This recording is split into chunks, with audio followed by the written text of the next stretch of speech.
दोस्तों, आप सभी के सामने मैं रितु कह सकते हैं आप सभी कि मैं अपनी रियल स्टोरी प्रस्तुत करना चाहती हूँ, जो कि शायद मैं नहीं कर पाई। वो मेरा हो सकता है कि मेरे दिल में हौसले तो बहुत थे, पर शायद मैंने उसे कोशिश करने के बाद भी शायद नहीं कर पाई। लेकिन मैं अपनी देश की हर एक बहनों को, हर एक उन लड़कियों को बोलना चाहूँगी कि अपने देश के लिए आप आगे बढ़ो। जो कार्य हमारे भाई लोग नहीं कर पाते, वो हमारी बहनें करके दिखा देती हैं। जब भी ज़रूरत पड़े, अपने देश के लिए आप आगे बढ़ो। मैं अपनी स्टोरी आप लोगों को सुनाना चाहती हूँ, जो कि हो सकता है कि शायद आप लोगों को अच्छा लगे। और अगर आपको अच्छा लगता है तो आप लोग हमारे को सपोर्ट ज़रूर कीजिएगा। हमारे कमेंट बॉक्स में वंदे मातरम का कमेंट ज़रूर कीजिएगा। दोस्तों, मैं एक बहुत छोटे से गांव से हूँ, और गांव तो हमारा बहुत छोटा सा था, लेकिन हमारे जो पिताजी थे वो संस्कृत विद्यालय के टीचर थे, ठीक है।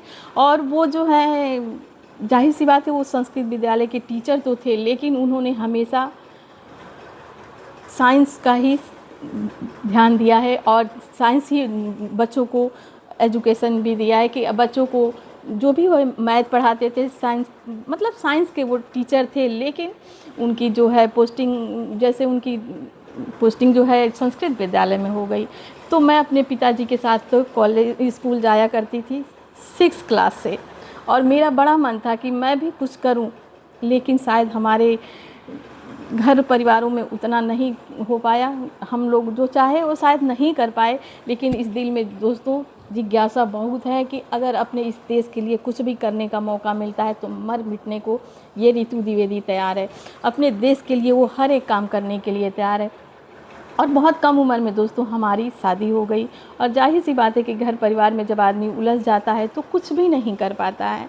लेकिन जैसे तैसे समय बीतने लगा, और फिर इस मन में जैसे गणतंत्र दिवस आता है, स्वतंत्रता दिवस आता है, तो दोस्तों इस मन में बहुत सारी उम्मीदें आ जाती है कि काश कि आज मैं भी अपने देश के लिए कुछ कर पाती। लेकिन फिर भी मैंने हार नहीं मानी। मैंने हर एक दिन, जब भी हमारे देश में 15 अगस्त आता है, 26 जनवरी आता है, उस दिन दिल में एक अजब सी खुमार छा जाती है। मन में एक उमंग हो जाता है कि मतलब ऐसा क्या करूं कि मैं अपने देश के लिए कुछ कर पाऊं।